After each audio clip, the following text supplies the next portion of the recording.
SpaceX's CEO just announced they have a new problem with #Mars, where Elon's aim of conquering Mars is almost within grasp. So, what could be the issue? Hello everyone, and today we will talk about why SpaceX will never reach Mars. In recent years, several tech billionaires have shown interest in populating Mars.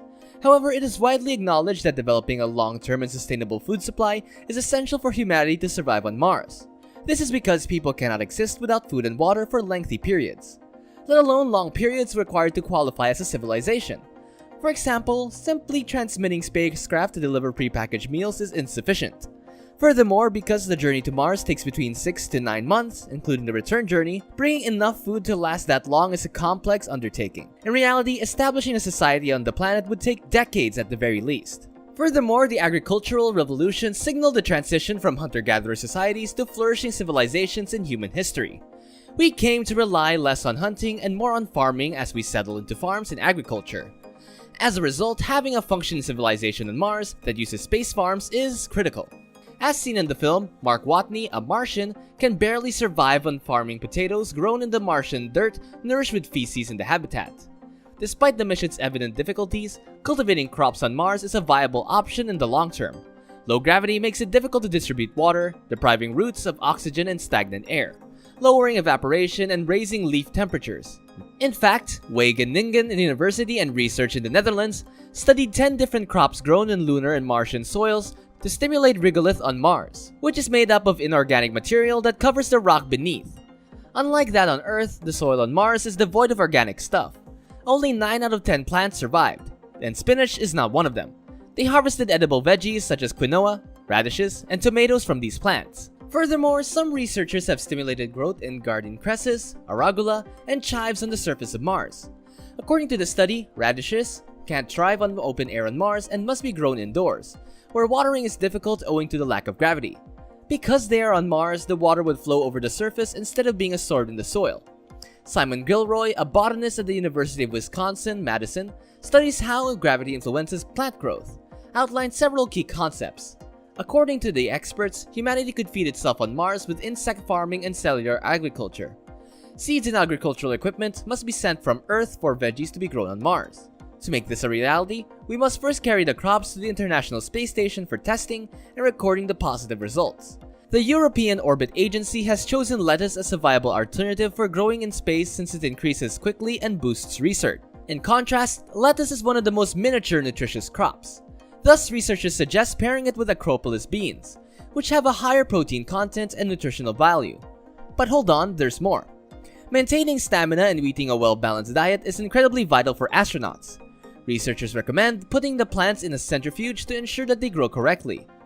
Meanwhile, while many scientists have proposed the hydroponic system, which is when plants are cultivated without soil and instead rely on water as a substrate, the difficulty in mixing hydroponic solutions in the same way as they do in space and comparing the varied densities and weights of water is an issue with this technique. We can't distinguish between cold and warm water like we can on Earth. As a result, the lettuce roots are deprived of oxygen when they swallow the oxygen from the liquid-based solution. In theory, this might be solved by blowing air into the solution. However, due to physical limitations, this is not possible. As a result, the centrifuge aids in the solution of this problem by introducing a particular level of gravity. As a result, astronauts will be able to control the equipment in the same way that they would on Earth. This solution, as expected, may only be beneficial in a controlled test environment. There isn't enough centrifuge room to run a farm on Mars with enough crops to feed everyone with modest controlled experiments. Who knows who might live on the planet? Furthermore, increasing the centrifuge size would offer a slew of engineering hurdles. It is, nonetheless, a promising option for growing food output. Even though they aren't the most efficient way of cultivating plants on Mars, they could be crucial for experiments with planets on the International Space Station. We were able to learn about crop developments and partial gravity levels in space due to this research. A group of University of Villanova astrobiology students used this criteria to study Martian gardens to see which crops could live in a synthetic soil made to resemble Martian soil called Martian Soil Stimulant, or MSS. However, the stimulant is generally denser because it is based on a volcanic rock found in the Mojave Desert. Since the experiment began in 2017, a total of 45 plant species have been evaluated, including hops and barley.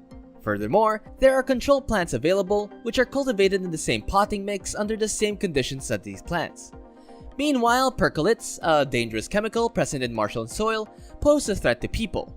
This is why, before utilizing this chemical to harvest crops on Mars, it must be first removed from the soil. Getting enough sunshine is one of the obstacles to effectively produce crops. According to Villanova students, plants on Mars develop more slowly and may not achieve their full potential due to a lack of sunlight. All of Mars's environmental conditions were deemed to be duplicated as a part of the Villanova project. How hospitable do we think Mars is for humans and plants though? It's not the most pleasant environment to be in any of them. In comparison to Earth, Mars is colder and more desert, and plants cannot grow there due to its fragility. In fact, the film Martian excellently depicts this when Mark Watney accidentally exposes his potato plants to the Martian atmosphere, causing them to freeze to death instantly.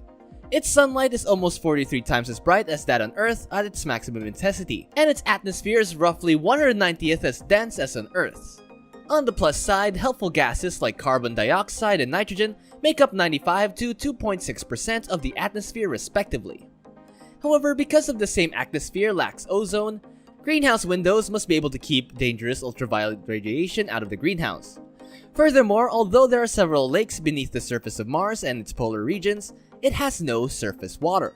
Simply put, growing plants in a greenhouse without controlled humidity and water levels is difficult due to environmental conditions. According to a study from Villanova, there were two primary strategies to boost the success rate in the first place.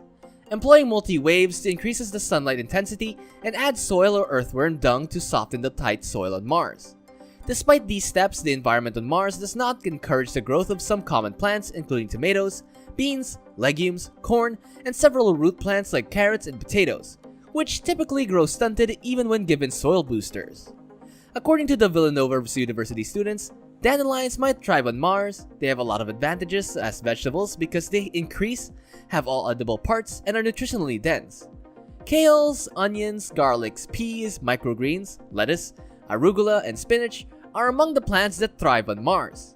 According to research findings so far, crops may be able to grow on the surface of Mars. Regolith stimulants, which NASA has authorized, may be purchased and utilized for personal testing. Only a handful of the highlights are covered in today's research. Meanwhile, dumb answers to the problem of producing plants on Mars are impossible to come up with. It's also been suggested that people capture pollinators on Mars or use purified human urine as fertilizer. Because freeze-drying human excrement removes all microorganisms, it can be used as a fertilizer on Mars's inhospitable environment. So given all the hurdles we face on colonizing Mars, how do you envision the first humans cultivating there? Do you think Elon Musk will realize his dream? Let us know in the comment section down below. Now, without further ado, I bid you adieu. Goodbye.